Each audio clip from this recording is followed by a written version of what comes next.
Hello friends, welcome back. Financial instruments के एक और नए सेशन में आप सब लोगों का बहुत बहुत स्वागत है। और सर आज हम लोग डिस्कस करने वाले हैं contracts involving entities own equity instrument के मोस्ट इंपॉर्टेंट एस्पेक्ट को, जिसका नाम है फिक्स्ड फॉर फिक्स्ड टेस्ट। ठीक है, तो चलिए आज की क्लास बिना किसी देरी के शुरुआत कर देते हैं सर।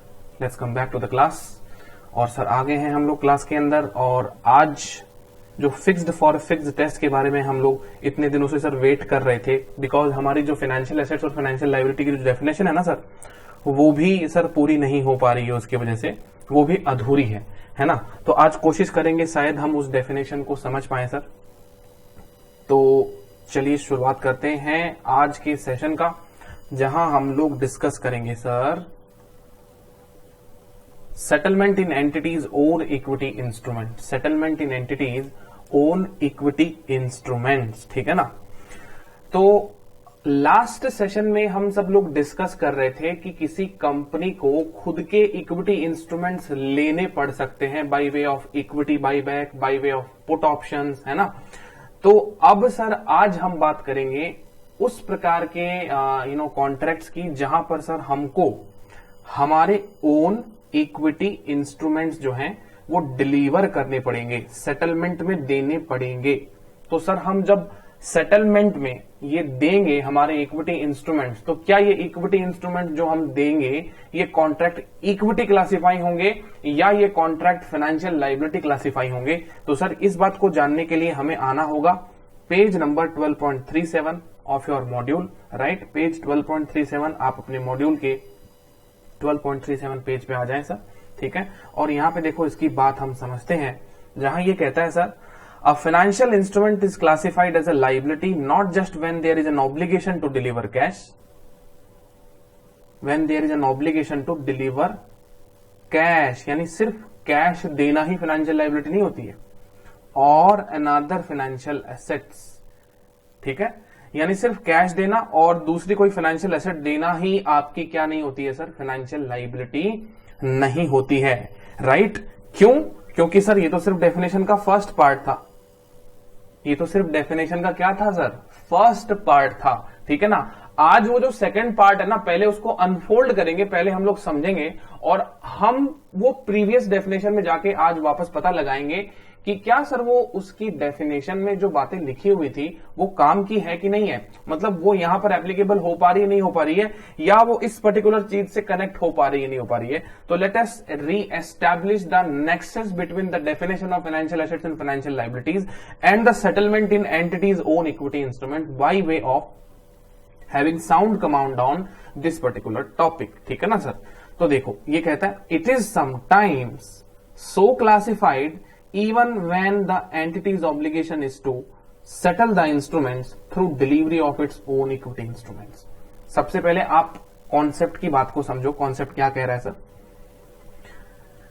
आप कैश देते हैं, आप या कोई फाइनेंशियल एसेट देते हैं, तो केवल इन्हीं चीजों की वजह से आपका contract sir financial liability classify नहीं होता है। समटाइम्स आपको हो सकता है अपने खुद के इक्विटी शेयर्स भी देने पड़ जाएं, ठीक है। समटाइम्स आपको हो सकता है अपने खुद के इक्विटी शेयर्स भी देने पड़ जाएं, किसके लिए सर, कॉन्ट्रैक्ट को सेटल करने के लिए अपने इक्विटी शेयर्स देने पड़ जाएं। और ये इक्विटी शेयर्स देने जब पड़ जाएंगे आपको, तो क्या ये इक्विटी शेयर्स देना सर हमारा फाइनेंशियल लायबिलिटी होगा या ये कॉन्ट्रैक्ट इक्विटी वाला होगा? अब आपको एक बाय डिफॉल्ट मन में एक क्वेश्चन आपके आ रहा होगा, सर कैसी बातें कर रहे हो, इक्विटी शेयर इश्यू कर रहे हैं तो सर इक्विटी ही होगा ना। वो इक्विटी शेयर इश्यू करना कब से फाइनेंशियल लायबिलिटी बन गया सर? हाँ, इक्विटी शेयर इश्यू करना कब से फाइनेंशियल लायबिलिटी बन गया? तो जैसे मैं आपको एक बात कहूं, ठीक है ना, एक बहुत सिंपल सी बात करूंगा, मैं ज्यादा टेक्निकल एरिया में नहीं जाता हूं, मैं सिर्फ आपसे एक सिंपल सा क्वेश्चन पूछता हूं। आपने प्रॉपर्टी प्लांट इक्विपमेंट खरीदा सर, ठीक है ना। लेट्स से आपने प्रॉपर्टी प्लांट इक्विपमेंट खरीदा 10,000 करोड़ का, 10,000 करोड़ का इस कंपनी का प्रोजेक्ट है, उसमें बहुत बड़ा प्रॉपर्टी प्लांट इक्विपमेंट इंस्टॉल करने वाले हैं हम, है ना। और ये प्रॉपर्टी प्लांट इक्विपमेंट 10,000 करोड़ का खरीदा। अब सिंस बहुत बड़ा ह्यूज अमाउंट इन्वॉल्व है, तो मैंने वेंडर को क्या बोला अरे भाई वेंडर, ये काम कर, ये 10,000 करोड़ का प्रॉपर्टी प्लांट तो मुझे बेच दे, बदले में मैं क्या करता हूं, तुम्हें शेयर दे देता हूं, बदले में मैं तुम्हें शेयर्स दे देता हूं कंपनी के, ठीक है, और ये शेयर्स के बदले तो मुझे ये प्रॉपर्टी प्लांट इक्विपमेंट दे दे। तो ठीक है, मैंने कहा चलो कोई दिक्कत वाली बात नहीं है, मैं प्रॉपर्टी प्लांट इक्विपमेंट को खरीद के ले आया। तो मैंने क्या किया सर, मैंने इसको कहा कि मैं तुमको शेयर्स 1 महीने बाद में दूंगा। कितने महीने बाद दूंगा? 1 महीने बाद में। तो let's say t equals to 0, जब आपने प्रॉपर्टी प्लांट इक्विपमेंट को परचेज किया, आप एंट्री क्या पास करते हो बताओ जरा? आप एंट्री पास करोगे property plant equipment account debit to vendor account, है ना। और ये कोई एंट्री आज से फाइनल लेवल की एंट्री नहीं है, ये ऐसी एंट्री तो सर 11th-12th क्लास में आ जाती थी, जहां हम लोग शेयर्स इश्यू कर देते थे इन ल्यू ऑफ कैश, है ना। कंसिडरेशन अदर देन कैश जो अपन लोगों ने छोटी क्लासों में सीखा था ना, ये वही तो कॉन्सेप्ट है सर कि property plant equipment to vendor, मैंने 10,000 रुपए से ये प्रॉपर्टी प्लांट इक्विपमेंट खरीद लिया सर, और पता है क्या होगा, t after 1 month, t equals to after 1 month, मान लो जब मैं 1 महीने बाद इनको कंसिडरेशन दे रहा हूं, आफ्टर 1 मंथ में इनको कंसिडरेशन दे रहा हूं, तो बेसिकली क्या हो रहा है, मैं वेंडर को डेबिट कर देता हूं सर, और इक्विटी शेयर कैपिटल दे देता हूं। इक्विटी शेयर कैपिटल जो है मैं दे देता हूं, समझ रहे हो आप मेरी बात? तो देखो इससे क्या हुआ सर, इससे पता क्या हुआ, आपने इस पर्टिकुलर सिनेरियो में, इस पर्टिकुलर केस में आपने इक्विटी शेयर कैपिटल इश्यू किया, किसको सेटल करने के लिए? अपनी लाइबिलिटी को सेटल करने के लिए। अपनी लाइबिलिटी को सेटल करने के लिए आपने इक्विटी शेयर इश्यू किया, यानी वेंडर के बैलेंस को आपने सेटल करने के लिए आपने इक्विटी शेयर इश्यू कर दिए। तो इस एग्जाम्पल से हम क्या सीखते हैं सर, पता है आपको?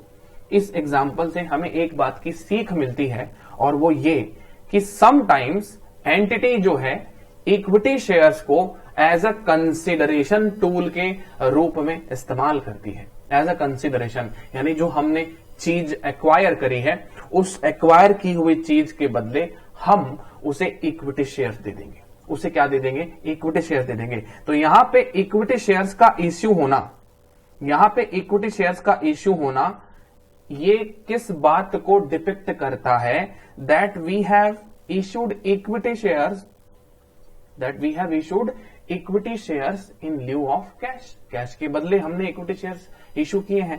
तो ये इक्विटी शेयर्स क्या आपको सिखाते हैं, मतलब ये क्या दिखाने की कोशिश कर रहे हैं? मतलब ये तो सीधी सी बात है सर कि ये इक्विटी शेयर्स हम लोग एज कंसिडरेशन इस्तेमाल कर रहे हैं। एज कंसिडरेशन क्या कर रहे हैं सर? इस्तेमाल कर रहे हैं। समझ रहे हैं ना मेरी बात? तो इसको हम कह देंगे सर कि हमने यहां पर इक्विटी शेयर्स को, हमने यहां पे इक्विटी शेयर्स को एज अ कंसिडरेशन इशू किया है, एज अ कंसिडरेशन इशू किया है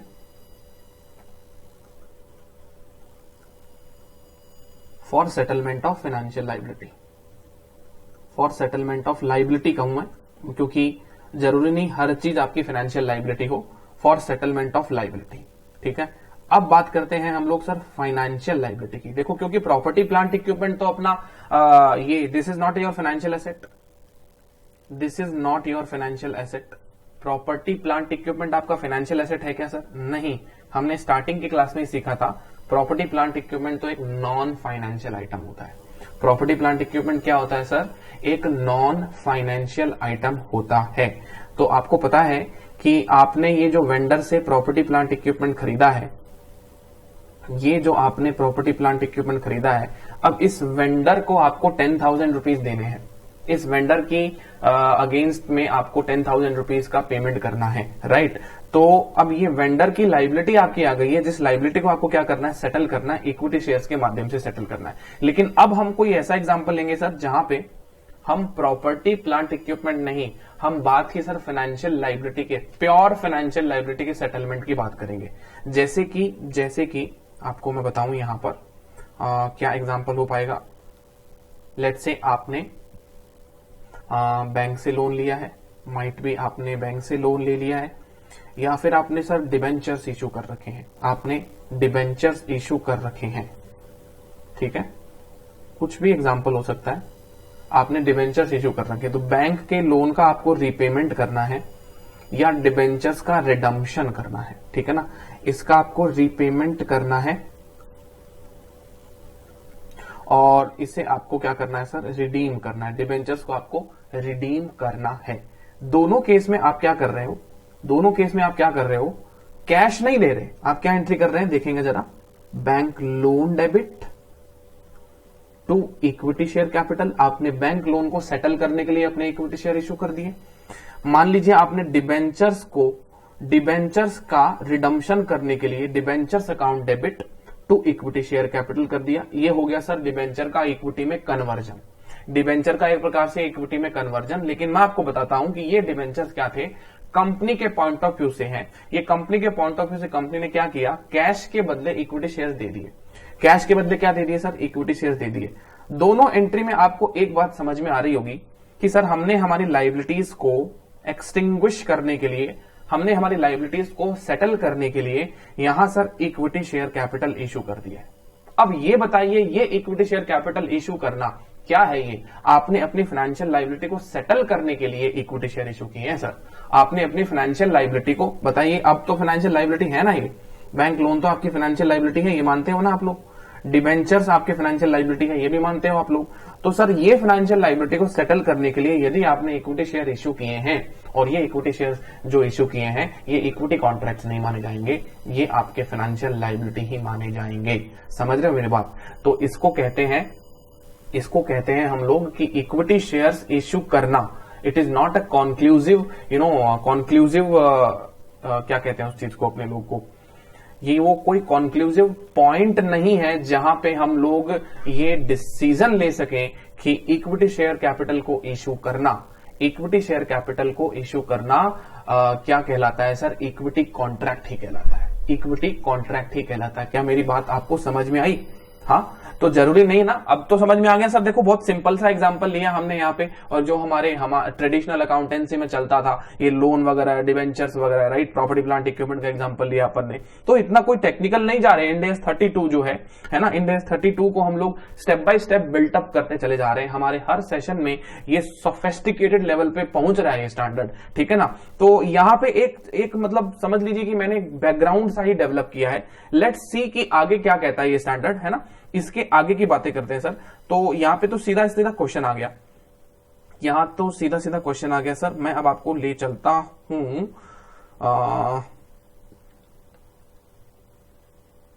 सबसे पहले तो एक काम करते हैं सर, अपने लोग यहां पे आते हैं, इस पॉइंट पे आते हैं और पढ़ते हैं सर, ठीक है ना। इस पॉइंट पे आते हैं और पढ़ते हैं। यहां पे इसने सुपर समरी बना के दे रखी है हमारे मॉड्यूल ने ही, कि आपको कब क्या समझना है कि कौन सी चीज मतलब इक्विटी शेयर जब आप इश्यू करोगे ना, तो कौन सी चीज आपकी इक्विटी होगी या फाइनेंशियल लायबिलिटी होगी, है ना। तो उसके बारे में हम लोग बात करते हैं सर। देखिए, a contract that will be settled by the entity receiving और delivering a fixed number of its own equity instrument. देखिए, खाली रिसीविंग की बात नहीं है और खाली डिलीवरिंग की बात नहीं है सर, दोनों बात है। यहां पे आपको अपने ही इक्विटी इंस्ट्रूमेंट्स या आपको अपने ही इक्विटी इंस्ट्रूमेंट्स मिल सकते हैं या आप उन्हें इश्यू कर सकते हैं। लेकिन इस बात का ध्यान रहे कि a fixed number of its own equity instruments in exchange for a fixed amount of cash और another financial asset is an equity instrument. ये कहता है इंड एस 32, ये हमारा इंड एस 32 कहता है सर कि यदि ये फिक्स्ड टू फिक्स्ड टेस्ट पूरा हो जाए ना सर, ये फिक्स्ड टू फिक्स्ड टेस्ट जो है, यदि ये टेस्ट पूरा हो जाए तो वो चीज इक्विटी इंस्ट्रूमेंट होगी। तो वो चीज क्या होगी, इक्विटी इंस्ट्रूमेंट। जैसे अभी हमने जितने भी एग्जांपल लिए उसमें मैंने कोई फिक्स्ड नेचर की कोई बात नहीं करी है अभी तक। मैंने सिर्फ आपको इतना कहा है कि sir fixed to fixed test पूरा हो जाएगा तो वो इक्विटी इंस्ट्रूमेंट कहलाएगा। वो क्या कहलाएगा, इक्विटी इंस्ट्रूमेंट कहलाएगा। मेरी बात समझ पा रहे हो ना आप लोग, मेरी बात समझ पा रहे हो ना? हाँ सर, थोड़ा सा और सर एग्जाम्पल देंगे तो और अच्छे से समझ में आ जाएगा। हाँ बिल्कुल, जरूर, बहुत सारे एग्जाम्पल मिलेंगे आप लोगों को, आप जरा ध्यान से समझते जाइए। देखिए, कह रहा है फाइनेंशियल इंस्ट्रूमेंट, आपका कोई फाइनेंशियल इंस्ट्रूमेंट है सर, और इसका कंसीडरेशन जो है फाइनेंशियल इंस्ट्रूमेंट का consideration. This is your first column.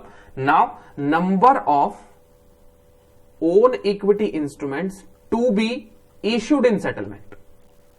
तो एक तरफ से आपको कंसिडरेशन मिल रहा है और उस कंसिडरेशन के बदले आपको अपने इक्विटी इंस्ट्रूमेंट इश्यू करने हैं। आपको अपने इक्विटी इंस्ट्रूमेंट्स क्या करने हैं सर? इश्यू करने हैं। तो उसका क्लासिफिकेशन क्या होगा? उसका क्लासिफिकेशन क्या होगा? क्या कहा है sir? Fixed to fixed test match होना चाहिए।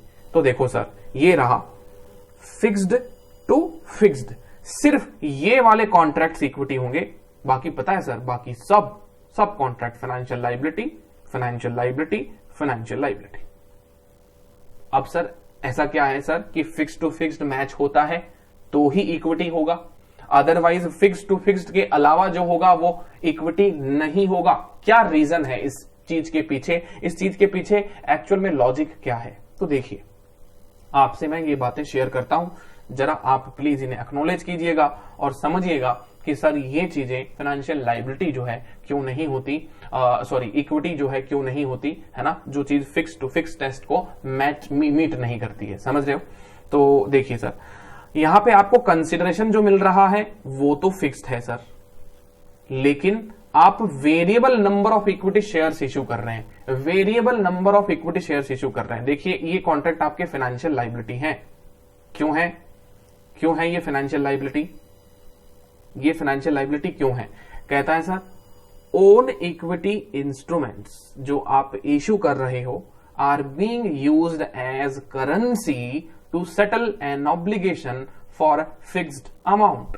देखिए भाई, सीधी सी बात है, यहां पर आप इन कॉन्ट्रैक्ट को, ये फिक्स्ड टू फिक्स्ड टेस्ट वाले कॉन्ट्रैक्ट को इसलिए यहां पे आप क्या कर रहे हैं, उसको एडिट कर रहे हैं, मैनिपुलेट कर रहे हैं कि आपकी फाइनेंशियल लायबिलिटी जो है सर सेटल हो जाए और हम इसे इक्विटी बना दे। तो ऐसी सोच आपकी काम नहीं करने वाली है। मतलब आप इस तरीके से सोचेंगे ना तो काम नहीं हो सकता।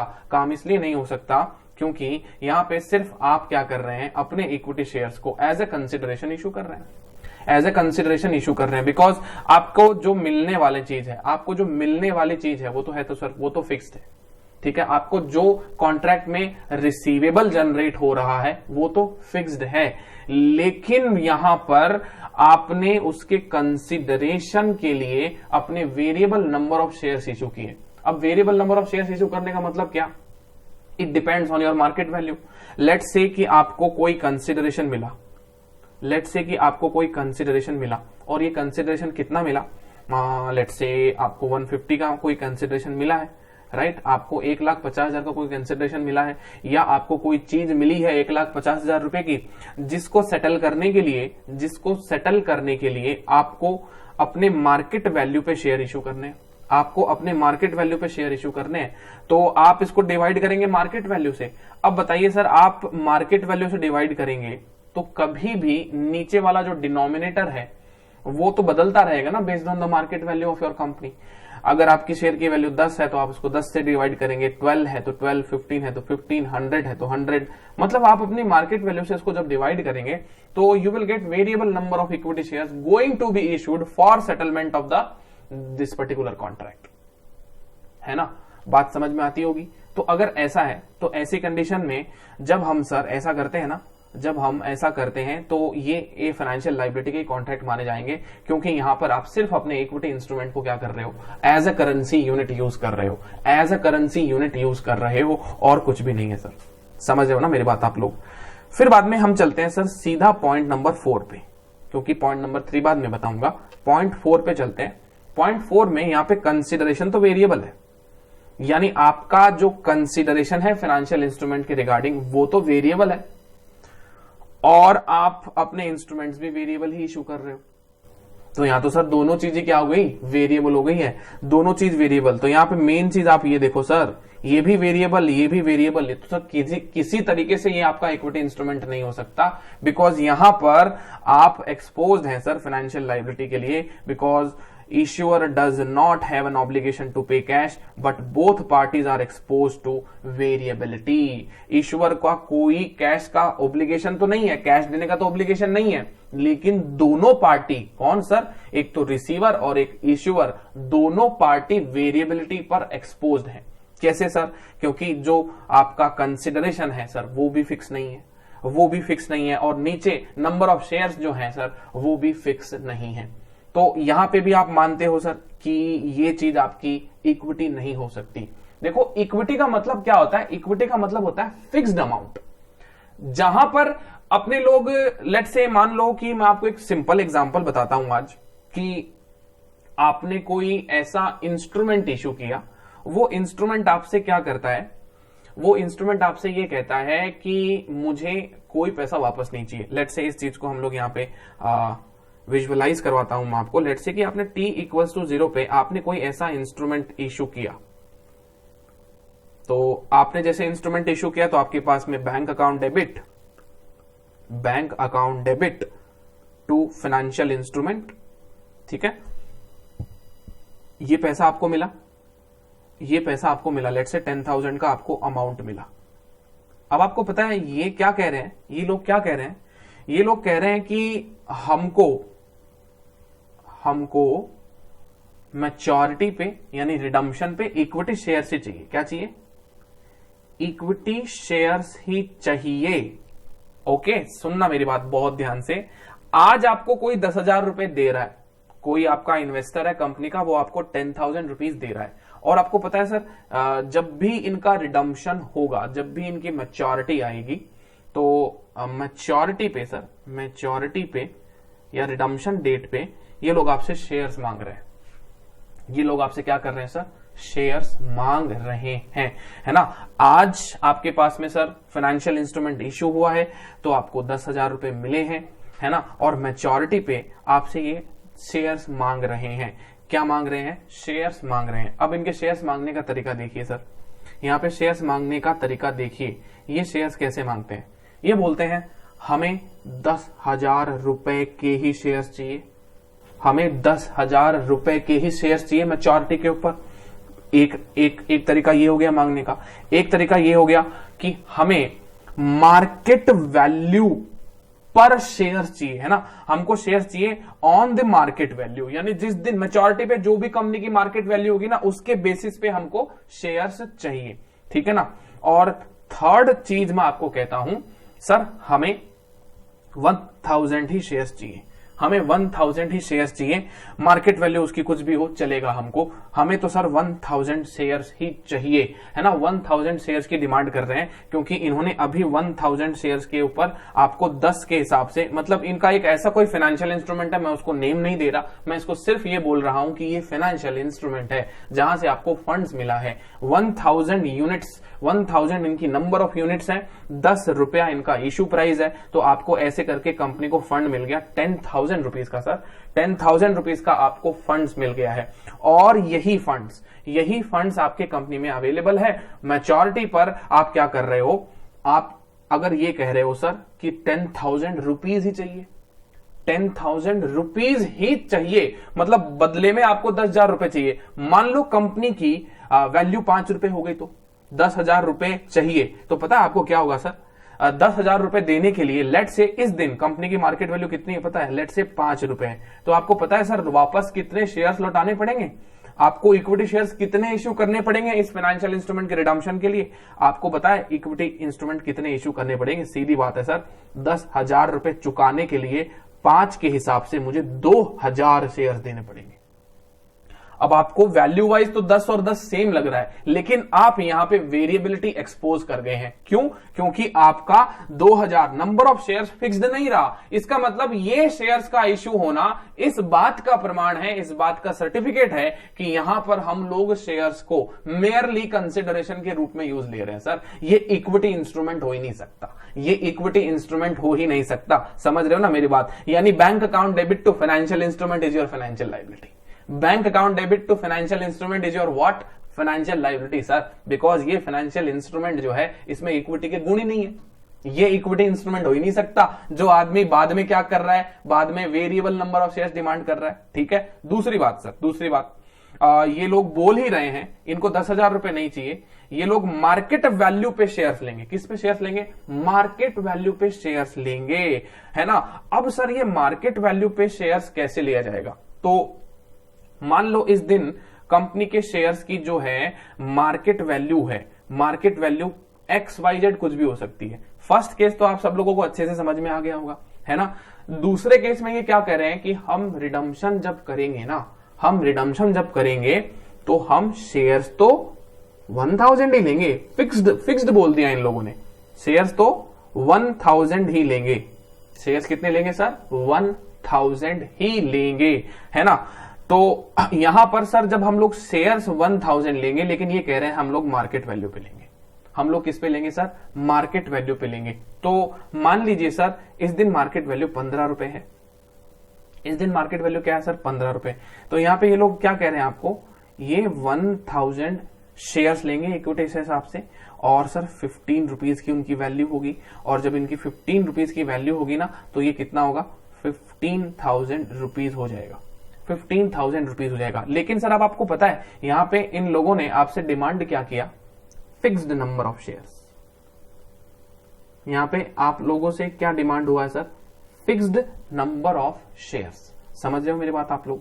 अब मार्केट वैल्यू उस दिन क्या होगी उससे अपने को कोई मतलब नहीं है, लेकिन सर ये डे 1 से ही आपसे 1000 रुपीज मांग रहे हैं। लेकिन ये आपसे डे 1 से ही 1000 रुपीज नहीं, 1000 नंबर ऑफ यूनिट, ये यूनिट है, दिस इज यूनिट्स, ओके। और ये यूनिट्स ही आप लोगों से मांग रहे हैं कि भाई हमको तो मैच्योरिटी पे 1000 यूनिट ही वापस चाहिए सर। अब ये मार्केट वैल्यू कुछ भी हो सकती है सर, ये मार्केट वैल्यू ऊपर भी हो सकती है, तो सर मार्केट वैल्यू नीचे भी हो सकती है। क्या इन लोगों ने रिस्क लिया कि नहीं लिया? क्या इन लोगों ने रिस्क लिया कि नहीं लिया? लिया सर, बिल्कुल लिया, है ना। इनका रीपेमेंट का वैल्यू जो है ना वो बिल्कुल भी फिक्स नहीं है। हो सकता है सर 15 रुपए हो, और आपको पता है थर्ड कंडीशन में यही बताने वाला हूं आपको कि थर्ड कंडीशन में ये जो 1000 फिक्स्ड नंबर ऑफ शेयर्स मांग रहे हैं, अगेन ये लोग फिक्स्ड नंबर ऑफ शेयर्स मांग रहे हैं आपसे, लेकिन ये मार्केट वैल्यू पे मांग रहे हैं। तो मार्केट वैल्यू सर 9 रुपीज भी तो हो सकती है, और 9 रुपीज हो सकती है तो इनको सर 9000 रुपए मिलेंगे वापस, 9000 रुपए के शेयर्स मिलेंगे। क्या इन दोनों कंडीशन में इन लोगों ने रिस्क उठा ली सर? क्या इन दोनों कंडीशन में रिस्क इन्वेस्टर के पास में है कि नहीं है? रिस्क ऑफ अनलिमिटेड रिटर्न और अनलिमिटेड लॉस, दोनों ही रिस्क इनके पास में है। क्या मेरी बात से आप सहमत हो? क्या मेरी बात से आप सब लोग सहमत हो? सर ये देखो फिक्स्ड है और ये यूनिट्स है सर, यूनिट्स फिक्स्ड है, और मार्केट वैल्यू जो है सर, यहां पे मार्केट वैल्यू जो है क्या है? वो वेरिएबल है। मार्केट वैल्यू सर क्या है? वेरिएबल है। तो सर यहां पर रिस्क किसको है? उस इन्वेस्टर को ही है, क्योंकि हमें तो 1000 इंस्ट्रूमेंट देने, हमें तो 1000 इंस्ट्रूमेंट ही देने हैं। ऐसे कॉन्ट्रैक्ट में क्या हुआ पता है आपको सर? यहां पे आपका fixed for fixed test meet हो गया। कैसे? आपके 10,000 की लाइबिलिटी थी, उसका यानी जो आपको कंसिडरेशन मिला डे 1 पे, bank account debit to financial instrument, ये जो आपको 10,000 का कंसिडरेशन मिला, इसको सेटल करने के लिए आपको फिक्स्ड यानी 1000 नंबर ऑफ शेयर्स इश्यू करने हैं, 1000 नंबर ऑफ शेयर्स इश्यू करने हैं। यहां पर ये आपका अब रिस्क जो है खत्म हो गया, यानी कंपनी का रिस्क जो है सर खत्म हो गया। कंपनी को 1000 ही शेयर देने, कंपनी को कोई भी नंबर ऑफ शेयर्स में चेंज नहीं मिलेगा। यानी कंपनी को पहले आज से ही पता है सर कि इक्विटी शेयर्स ही मिलने हैं इनको रिटर्न के अंदर, कितने? 1000। तो पता है ऐसी कंडीशन में जब ये fixed for fixed test meet हो जाएगा ना, जब इन दोनों कंडीशन में सर फिक्स्ड फॉर फिक्स्ड, है ना, fixed for fixed test meet हो जाएगा, तो ये इंस्ट्रूमेंट आपके क्या कहलाएंगे सर? इक्विटी इंस्ट्रूमेंट कहलाएंगे। Are we clear about that? Are we clear about that? ठीक है, क्या हमको इतनी बात समझ में आती है सर? जी सर बिल्कुल समझ में आती है ये वाली बात, लेकिन सर आपने इसका एग्जाम्पल नहीं बताया हमको। वेरिएबल कंसिडरेशन है और फिक्स्ड नंबर ऑफ शेयर्स है, फिक्स्ड नंबर ऑफ शेयर्स है, वेरिएबल कंसिडरेशन है लेकिन फिक्स्ड नंबर ऑफ शेयर्स है। तो चलो मैं अब आपको इसका एग्जाम्पल बताता हूं।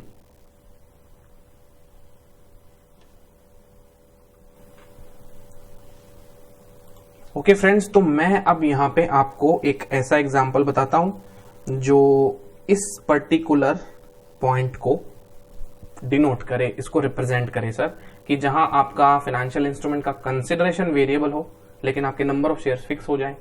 तो पता है ये जो फिक्स्ड और फिक्स्ड फॉर फिक्स्ड टेस्ट है ये बना ही इसलिए था क्योंकि कुछ लोग ऐसे प्लानिंग करने लग गए थे सर कि इक्विटी शेयर्स जो हैं वो फिक्स्ड होंगे तो वो हो जाएगा इक्विटी इंस्ट्रूमेंट, लेकिन वो इक्विटी शेयर्स अगर वेरिएबल हुए तो वो बन जाता है फाइनेंशियल लायबिलिटी। तो कुछ लोगों का ये कहना था कि चलो इसका मजा उठाते हैं, इसका बेनिफिट लेते हैं कि हम fixed equity number of shares जो हैं वो इशू करेंगे ताकि वो कॉन्ट्रैक्ट क्या हो जाए सर, इक्विटी में कन्वर्ट हो जाए, है ना। ताकि वो कॉन्ट्रैक्ट किस में कन्वर्ट हो जाए सर, इक्विटी में कन्वर्ट हो जाए। तो अब इस प्लानिंग को रोकने के लिए ही तो ये फिक्स्ड फॉर फिक्स्ड टेस्ट आया था। और ये क्या कह रहा है, लेट्स से आपके पास फाइनेंशियल इंस्ट्रूमेंट है वही वाला 10,000 रुपीज का, 10,000 रुपीज का ये फाइनेंशियल इंस्ट्रूमेंट है। यानी आपको जब ये डे 1 पे आपने ये फाइनेंशियल इंस्ट्रूमेंट इशू किया तो आपके पास में 10,000 रुपीज आए ना सर। तो ये आपका कंसिडरेशन आया आपको, जहां पे आपको फाइनेंशियल इंस्ट्रूमेंट मिला 10,000 रुपीज का। फिर पता क्या हुआ, जब इसकी मैच्योरिटी आई तो हमने इसको ऐसे डिजाइन कराया है कि मैच्योरिटी पे हम लोग 500 शेयर्स देंगे आपको। कितना शेयर्स देंगे, 500 शेयर्स देंगे। और ये 500 शेयर्स के बदले, ये 500 शेयर्स के बदले हम लोग ये मान लेंगे ये 500 शेयर देने के बदले कि इनकी जो भी वैल्यू होगी, मार्केट वैल्यू, उतने की लायबिलिटी आपकी रिडीम हो गई। देखना प्लानिंग, देखना कितनी जबरदस्त कर रहे थे लोग। 500 शेयर्स देंगे। अभी तो हो गया sir fixed number of shares, आपने कहा था ना sir fixed number of shares. ये देखो फिक्स्ड नंबर ऑफ शेयर्स मैंने यहां पर इशू किए 500 शेयर्स। और मान लो मार्केट वैल्यू जो है, पता है मार्केट वैल्यू लेट से 15 रुपीज पर शेयर हो गई। जब हमारा इंस्ट्रूमेंट इशू किया था उस समय हमारे इक्विटी शेयर्स की वैल्यू थी 10 रुपया। इस समय हमारे इक्विटी शेयर्स की वैल्यू थी 10 रुपया। और आपको पता है ये थोड़े समय बाद में अभी कितनी हो गई, 15 रुपीज हो गई। ये इक्विटी शेयर की market value t equals to 0 पे इतनी है सर, और t इक्वल्स टू मैच्योरिटी वाले दिन इतनी है ना। t इक्वल्स टू मैच्योरिटी वाले दिन इसकी वैल्यू है 15 रुपीज। अब बताऊं क्या होगा, ये जो 500 शेयर्स हैं, ये 500 शेयर्स हम फिक्स्ड ही इशू कर रहे हैं, लेकिन कॉन्ट्रैक्ट में ऐसा लिख दिया हमने कि हम ये मान लेंगे कि 500 शेयर्स की इक्विवेलेंट मार्केट वैल्यू की लायबिलिटी रिडीम हो गई है। तो 500 की इक्विवेलेंट मार्केट वैल्यू कितनी हुई सर, 500 इंटू 15, दैट मीन 7,500। 7,500। और हम बताऊं क्या कर लेंगे, हम 10,000 में से 7,500 की लायबिलिटी रिडीम मान लेंगे। तो मेरा बैलेंस कितना बचा लायबिलिटी का, फाइनेंशियल लायबिलिटी का भी बैलेंस बताओ कितना बचा, 2,500 बचा। इससे आपने बताऊं क्या किया सर, कंसीडरेशन वाले पार्ट को तो फिक्स्ड रखा, और मतलब जो आप इशू करने वाले हो, शेयर इशू करने वाले पार्ट को आपने क्या रखा सर, फिक्स्ड रखा, राइट, जो आप इशू करने वाले हो। लेकिन जो आपको ऑलरेडी पहले मिला था ना, इसके सेटलमेंट को आपने वेरिएबल बना दिया सर। इसके सेटलमेंट को, यानी ये कंसिडरेशन जो आपको मिला है, इसके सेटलमेंट यानी इसके मैच्योरिटी पर ये 10,000 में से सर 7,500 ही रिडीम क्यों सर।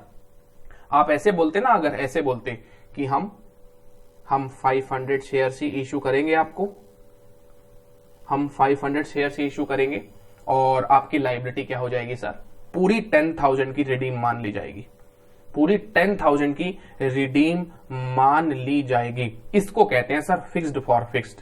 यहां पे आपका इशू किया हुआ शेयर भी फिक्स्ड है और आपकी लायबिलिटी का रिडम्पशन भी सर फिक्स्ड है।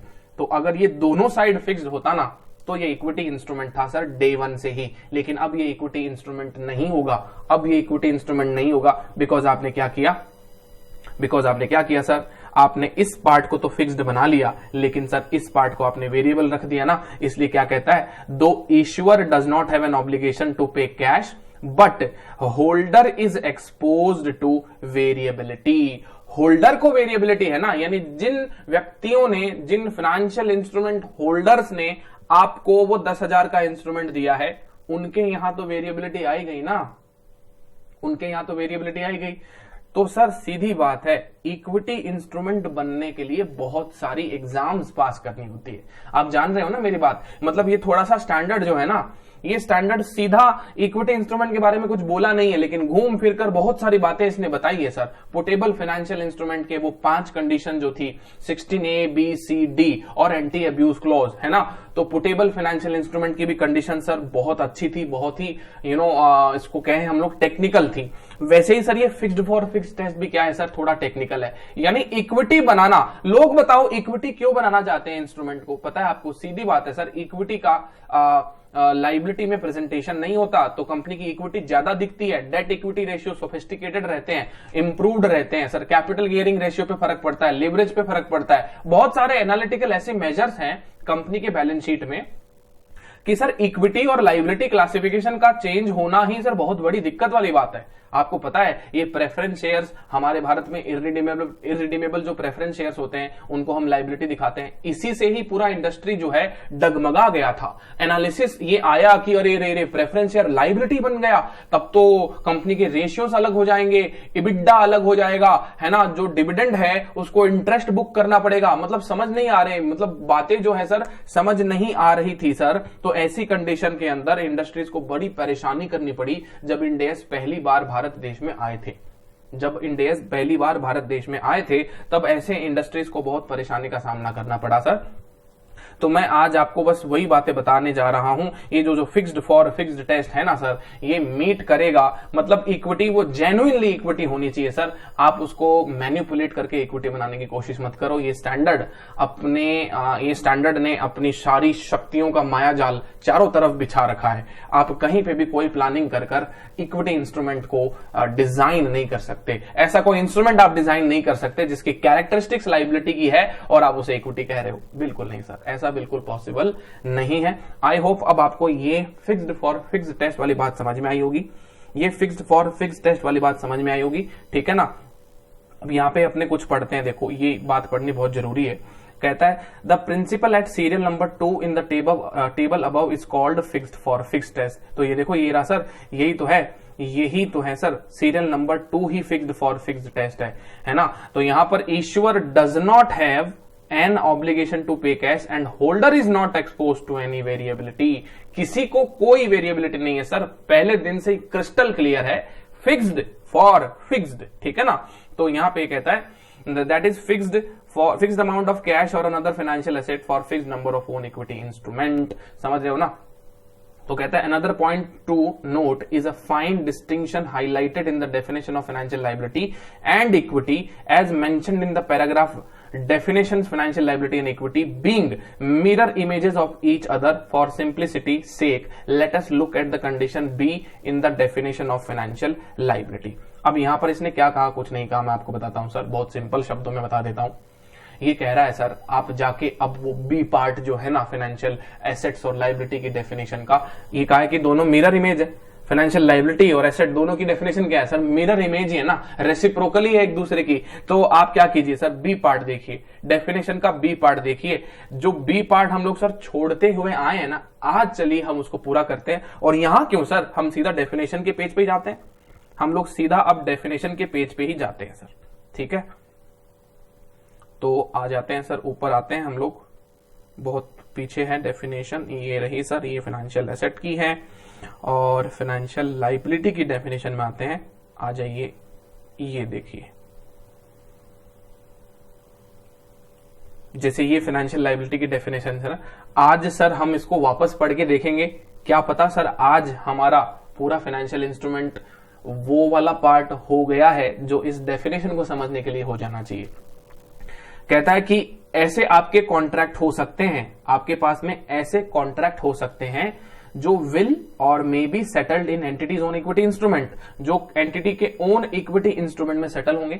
अब इसमें सर क्या क्या चीजें आ गई सर, एक तो आ गया सर नॉन डेरिवेटिव। कौन से contract sir, non derivative contract, जहां पे आप variable number of entities own equity instrument issue करेंगे। कौन सा कॉन्ट्रैक्ट है, नॉन डेरिवेटिव कॉन्ट्रैक्ट है, जहां पे आप अपने variable number of own equity share issue करेंगे। हमने फिक्स्ड फॉर फिक्स्ड में यही तो सीखा ना सर, अगर आपने variable number of share issue करने ही है सर, तो वो चीज तो फाइनेंशियल लायबिलिटी है। ये नॉन डेरिवेटिव कॉन्ट्रैक्ट है, आप इसके अंदर अपना variable number of shares issue कर रहे हैं, तो सर सीधी बात है ये तो फाइनेंशियल लायबिलिटीज है, क्योंकि ये fixed for fixed test match नहीं किया, ये fixed for fixed test match नहीं किया। लेकिन यदि सर वो डेरिवेटिव कॉन्ट्रैक्ट है, तो अगर वो डेरिवेटिव कॉन्ट्रैक्ट है तो डेरिवेटिव के अंदर सब क्या आता है सर, ये ऑप्शन, कॉल, कॉल, पुट, ये सब चीजें है ना, फ्यूचर, फॉरवर्ड्स, ये सारे जितने भी डेरिवेटिव इंस्ट्रूमेंट है वो सारे आ जाएंगे। तो मतलब कॉन्ट्रैक्ट यदि नॉन डेरिवेटिव नेचर का है, तो आपने अगर वेरिएबल इंस्ट्रूमेंट इशू करने हैं अपने इक्विटी शेयर्स, तो सर वो फाइनेंशियल लायबिलिटी है। लेकिन अगर कॉन्ट्रैक्ट डेरिवेटिव है तो भी सर वही बात है, that will or may be settled other than by exchange of a fixed amount of cash. अब देखो अदर देन फिक्स का मतलब क्या हुआ, मैंने आपको उस दिन भी यही बात बताई थी जब हम लोग ये डेफिनेशन पढ़ रहे थे। Other than fixed means what sir, other than fixed means what, other than fixed means what sir, variable. भाई जो फिक्स के अलावा क्या होता है सर, फिक्स के अलावा वेरिएबल होता है। इसका मतलब यदि आप डेरिवेटिव इंस्ट्रूमेंट में भी अपने ऐसे इंस्ट्रूमेंट इशू कर रहे हो, इक्विटी इंस्ट्रूमेंट ऐसे इशू कर रहे हो और वो वेरिएबल है सर, तो इसका मतलब वो क्या हो जाएगा, आपका फाइनेंशियल लायबिलिटी हो जाएगा। वो आपका क्या हो जाएगा सर, फाइनेंशियल लायबिलिटी। 1 और 2 समझ में आया आपको? यही बातें हम लोग सर फाइनेंशियल एसेट में भी देखे थे, यही बातें हम लोग सर फाइनेंशियल एसेट में भी देखे थे। वहां पे मैंने आपको ये देखो बताया भी था कि सर एंटिटीज का जो है sir contract for own equity instrument, उसमें नॉन डेरिवेटिव होगा। और यदि आप variable number of share issue कर रहे हो, variable number of share issue कर रहे हो, ठीक है, और सर डेरिवेटिव होगा तो भी उसमें अगर आप वेरिएबल नंबर ऑफ इशू कर रहे हो, तो फिर वो चीजें क्या होगी सर, फाइनेंशियल एसेट हो सकती है। लेकिन व्हाट अबाउट फिक्स्ड, उस दिन ही मैंने आपको कह दिया था सर, अगर ये फिक्स्ड है, अगर ये फिक्स्ड है तो सर ये फिक्स्ड जो चीजें होगी ना, तो सर वो चीज आपकी यहां पे फाइनेंशियल एसेट नहीं होगी और वहां पे वो फाइनेंशियल लायबिलिटी नहीं होगी, because that is your equity instrument, that is your equity instrument. तो सर डेफिनेशन के आज हमने ये दोनों पार्ट को शायद समझा है। मेरे ख्याल से आप लोगों को ये बातें जो है अब समझ में आई होगी, है ना। हम फिक्स्ड फॉर फिक्स्ड टेस्ट के और बहुत सारे सफिशिएंट नंबर ऑफ क्वेश्चंस करेंगे, इससे आपको और क्लैरिटी यहां पे डेवलप हो जाएगी सर, और क्लैरिटी आपको यहां पे डेवलप हो जाएगी। और यहां पर मैं आपको बताता हूं सर, इस डेफिनेशन के अंदर यहां पे एक क्लैरिफिकेशन भी था। कहां गया वो, ये देखिए सर, ये रहा।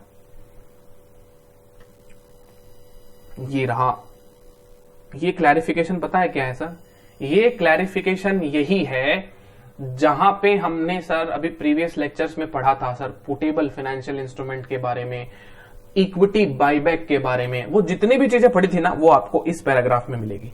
हमने जितनी भी चीजें पढ़ी थी वो आपको इस पैराग्राफ में मिलेगी। देखो क्या कह रहा है, एक बार मैं आपको पढ़ के सुना देता हूं, वापस समझा देता हूं, ताकि आप इसको रिकनेक्ट कर पाओ। देखो, for this purpose rights, options और वारंट्स आपने इशू किए to acquire a fixed number of the entities own equity instruments for a fixed amount of any currencies are equity instruments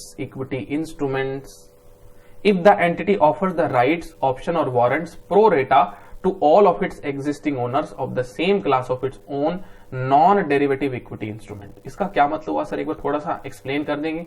जरूर। देखो इसकी एक्सप्लेनेशन मैं आपको बताता हूं, इसकी एक्सप्लेनेशन क्या होगी। हमारे इक्विटी शेयर होल्डर्स हैं सर, हमारे इक्विटी शेयर होल्डर्स हैं, हमने उनको ईएसओपी दिया, एम्प्लॉय स्टॉक ऑप्शन दिया, हमने उनको कोई शेयर वारंट दिए, हमने उनको कोई राइट्स दिए। अकाउंटेंसी में पढ़ते थे ना हम लोग पहले, राइट शेयर देना, स्वेट इक्विटी शेयर देना, शेयर वारंट देना, ईएसओपी देना, जो अल्टीमेटली क्या होंगे सर, अल्टीमेटली एक फिक्स्ड नंबर ऑफ शेयर्स में कन्वर्ट हो जाएंगे। आगे जाकर ये fixed number of equity shares में कन्वर्ट हो जाएंगे। ऐसा ही होता था ना। इनकी प्रॉपर्टीज क्या होती थी, अगर हम लोग accounting standard 13 investment accounting IPCC में पढ़े थे, तो वहां पे कुछ ये सब चीजों के बारे में आता था सर। राइट शेयर हुआ, शेयर वारंट हुआ, ईसॉप हुआ, बोनस शेयर्स हुए। इसमें बेसिकली क्या होता है पता है आपको, इनमें बेसिकली यही होता है कि हम लोग प्री डिटरमाइंड आज ही बता देते हैं कि आप इतना कंसिडरेशन देना कंपनी को, बदले में आपको इतने शेयर्स मिलेंगे, यानी सब कुछ फिक्स्ड फॉर फिक्स्ड ही रहता था। तो आपको पता है सर, ये चीजें भी आपकी इक्विटी इंस्ट्रूमेंट ही होगी। और सर सीधी बात है ना, बैलेंस शीट में कहां आते हैं ये सब, ईएसओपी क्या होता है सर? इक्विटी इंस्ट्रूमेंट होता है। शेयर वारंट क्या होते हैं सर? इक्विटी इंस्ट्रूमेंट होते हैं। राइट शेयर क्या होते हैं सर? वो भी इक्विटी इंस्ट्रूमेंट ही होते हैं ना, वो भी आपके क्या होते हैं सर? इक्विटी इंस्ट्रूमेंट ही होते हैं, क्योंकि यहां पे आपका फिक्स्ड फॉर फिक्स्ड टेस्ट जो है ना सर, वो मैच हो जाता है। समझ गए आप सब लोग मेरी बात? हालांकि ईएसओपी ये शब्द हम लोग आईपीसीसी में इस्तेमाल करते थे, एम्प्लॉय स्टॉक ऑप्शन प्लान। यहां पे मैं आपको बता देता हूं, ईएसओपी नहीं होगा, यहां पे एक आएगा sir chapter share based payment, जो आगे हम लेटर स्टेज पे जाके पढ़ेंगे।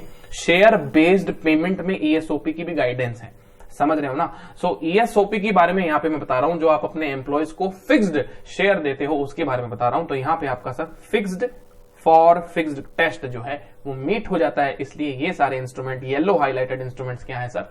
इक्विटी इंस्ट्रूमेंट मान लिए जाते हैं। क्या मान लिए जाते हैं? Equity instrument. फिर नेक्स्ट बात इसकी अगर अपन करें तो वो ये है कि for this purpose the entity's own equity instrument do not include puttable financial instrument. इसमें पीएफआई शामिल नहीं होगा। एंटिटीज ओन इक्विटी इंस्ट्रूमेंट में पुटेबल फाइनेंशियल इंस्ट्रूमेंट शामिल नहीं होगा। रीजन क्या है? That are classified as equity, that are classified as equity instruments. इसका मतलब सर यदि कोई चीज आपकी क्या है सर? पुटेबल फाइनेंशियल इंस्ट्रूमेंट है और वो 16A, B, C, D इन कंडीशंस को मैच कर देती है, इन कंडीशंस को फुलफिल कर देती है, तो ये पीएफआई हमारे फाइनेंशियल लायबिलिटी की बजाय क्या हो जाएंगे? ये पीएफआई हमारे फाइनेंशियल लायबिलिटी की बजाय क्या हो जाएंगे? इक्विटी हो जाएंगे, इक्विटी हो जाएंगे। समझ गए? क्या हमने सर पुटेबल फाइनेंशियल इंस्ट्रूमेंट में यही पढ़ा था? तो वही लिखा हुआ है ना, यहाँ पे देखो वही लिखा हुआ है, इसीलिए कह रहा है also for this purpose entity के ओन इक्विटी इंस्ट्रूमेंट में पुटेबल फाइनेंशियल इंस्ट्रूमेंट नहीं शामिल होंगे, that are classified as equity instruments. Instruments that impose on the entity an obligation to deliver to another party a pro rata share of the net assets of the entity only on liquidation and are classified as equity instrument। पता है sir 16AB तो था, 16AB का जो paragraph था वो तो था सिर्फ पुटेबल फाइनेंशियल इंस्ट्रूमेंट पे। 16C और D जो पैराग्राफ था ना वो सर वो किस पे था? ऐसे इंस्ट्रूमेंट जो केवल लिक्विडेशन पर पीएसएनए बेसिस पे डिस्चार्ज किए जाते हैं। थोड़ा सा रिकलेक्ट करने की कोशिश करेंगे, because there is very depth nexus between 16AB and CD। 16AB सिर्फ पुटेबल फाइनेंशियल इंस्ट्रूमेंट होता है। 16CD का जो पैराग्राफ है ना सर वो किसके लिए है? 16CD का पैराग्राफ है ऐसे फाइनेंशियल इंस्ट्रूमेंट जिनका लिक्विडेशन पर ऑब्लिगेशन आता है वापस पैसा देने का ऑन पीएसएनए बेसिस, है ना? तो ये दो चीज, यानी 16AB that means PFI equity instrument नहीं होंगे, और 16CD लिक्विडेशन पे जो पीएसएनए पे हम लोग डिस्चार्ज करेंगे वो चीज भी सर आपकी फाइनेंशियल लायबिलिटी नहीं होगी, यानी वो चीज आपकी इक्विटी होगी। और ये बात हमने बहुत अच्छे से पढ़ रखी है। और आगे इसमें यह कहता है कि or instruments that are contract for the future receipt or delivery of the entity's own equity instrument. तो यहां पर जब हम लोग बात कर रहे थे कि ऐसे कॉन्ट्रैक्ट सर जो सेटल होते हैं खुद के ही इक्विटी इंस्ट्रूमेंट में, जहां रिसिप्ट और डिलीवरी की बात की जाती है, तो उसके लिए तो हमने सर एक डेडिकेटेड सेशन किया था ना, ठीक है? वहां पे कौन कौन से कॉन्ट्रैक्ट पढ़े थे अपन ने सर? पुटेबल फाइनेंशियल इंस्ट्रूमेंट पढ़े थे, है ना? पुटेबल फाइनेंशियल इंस्ट्रूमेंट के बाद में हमने इक्विटी इंस्ट्रूमेंट पढ़े थे जो बाईबैक के लिए हम लोगों ने डिजाइन कराए थे। तो उन सब चीजों का ज्ञान हम लोगों को वहां से लेना है सर। कहां से लेना है? जहां पर हमारा कॉन्ट्रैक्ट हो गया था हमारे इंस्ट्रूमेंट होल्डर के साथ में।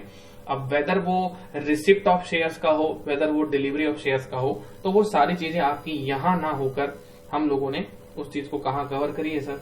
उस चीज को हमने यहां कवर करी है। यही तो है sir contracts involving entities own equity instruments. समझ गए आप सब लोग? तो ये हुआ सर हमारे डेफिनेशन का पार्ट पूरा, जहां हमने सर पूरी डेफिनेशन जो है सीख ली है। अब एक बार हम लोग सर एक बार यहां पे आ जाते हैं, एक सेकेंड रुकिएगा जरा।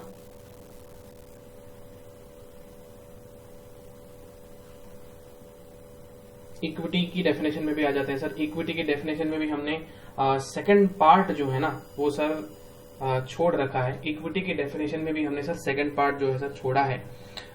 इसमें भी सर वही बात है sir, if the instrument will or may be settled in the issuer's own equity instrument, यानी यानी अगर आप खुद के इक्विटी इंस्ट्रूमेंट में कुछ सेटल कर रहे हो तो सर सीधी बात है, समझ लेना कि नॉन डेरिवेटिव कॉन्ट्रैक्ट अगर होंगे तो आपको क्या करना होगा सर, नॉन डेरिवेटिव कॉन्ट्रैक्ट के अंदर आपको क्या करना होगा, that includes no contractual obligation for the issuer to deliver a variable number of its own equity instrument. यानी आपके सर पे ऐसा कोई भी कॉन्ट्रेक्चुअल ऑब्लिगेशन नहीं होना चाहिए जिससे कि आपके variable number of shares issue हो।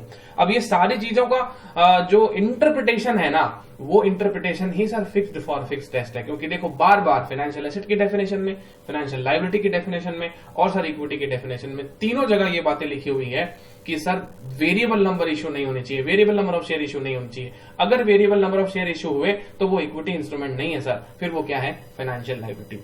अगर डेरिवेटिव की बात की जाए सर, डेरिवेटिव इंस्ट्रूमेंट जैसे कि पुट ऑप्शन, कॉल ऑप्शन, तो कहता है sir derivative that will be settled only by the issuer exchanging a fixed amount of cash और another financial asset for a fixed number of its own equity instrument. तो sir वो जो fix to fix test है ना, वो कहीं और से नहीं बल्कि फाइनेंशियल एसेट्स और फाइनेंशियल लायबिलिटी की डेफिनेशन से ही निकला है सर। ये देखिए सर, ये और कुछ नहीं है, ये फिक्स्ड फॉर फिक्स्ड टेस्ट ही है जो हमने डेफिनेशन में छोड़ दिया था सर, और आज हमने इसको भी पूरा कर लिया। सॉरी, ये फिक्स्ड फॉर फिक्स्ड टेस्ट, ठीक है ना, फिक्स्ड फॉर फिक्स्ड टेस्ट ही है ये, ठीक है। और फिर वही बात सर, फॉर दिस पर्पज ये चीजें उसमें शामिल है, ये चीजें उसमें शामिल नहीं है ना। तो ये चीजें सर, ये वाला पैराग्राफ हर डेफिनेशन में कॉमन है सर। कहीं भी किसी भी डेफिनेशन का उठा के आप पढ़ लीजिए जिसमें पुटेबल फाइनेंशियल इंस्ट्रूमेंट के बारे में डिस्कस है, contracts involving own equity instruments के बारे में डिस्कस है, कौन सा इक्विटी होगा कौन सा लायबिलिटी होगा सर। अब हमने पूरी की पूरी चीजें जो है सर समझ ली है, ठीक है। फिर बाद में देखो पेज 12.15 पे ये एक डायग्राम बता रहा है, इसको पढ़ लेते हैं सर। फ्लो, इसका क्या फ्लो, ये कहना क्या चाहता है, कहता है sir contractual obligation to deliver cash या फाइनेंशियल एसेट। आपका सर कोई भी कॉन्ट्रेक्चुअल ऑब्लिगेशन है, या तो कैश डिलीवर करने का या कोई फाइनेंशियल एसेट देने का। अगर आपका ऐसा ऑब्लिगेशन है, यस ऑब्लिगेशन है तो सर लायबिलिटी, ऑब्लिगेशन है तो सर लायबिलिटी है, ऑब्लिगेशन नहीं है तो सर आपको क्या करना है, उसे इक्विटी क्लासिफाई कर देना है। फिर बाद में ये कहता है sir non derivative contract to deliver variable number of equity share. ऐसे कॉन्ट्रैक्ट हैं सर नॉन डेरिवेटिव नेचर के हैं जहां पे आपका variable number of equity shares issue होना है। अगर होना है तो लायबिलिटी है sir, variable number of share issue होना है, और variable number of share issue नहीं होना है तो सर क्या है, इक्विटी। अब ये मत, आप कुछ भी मत पढ़ो अभी यहाँ पर, ये कैरेट अमोर्टाइज कॉस्ट है ना, ये अब ये इतना वाला पार्ट है ना, ये सारा पार्ट हम लोग सर IFRS 9 पढ़ने के बाद में पढ़ेंगे इसको वापस। ये इतना पार्ट अपने को अभी नहीं समझ में आएगा। So this should be carried forward to next standard, that is Ind AS 109। Ind AS 109 के अंदर हम लोग इस पार्ट को करेंगे।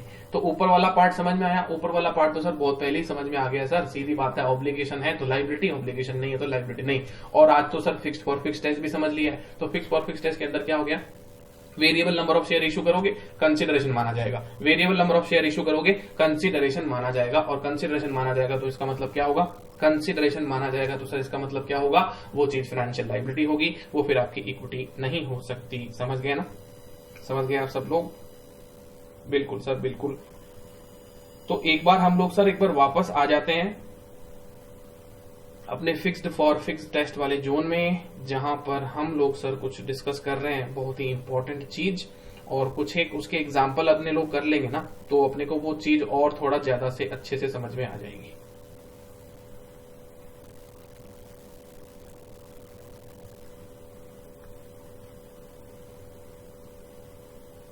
हाँ जी, तो यहां पर सर अब हम लोग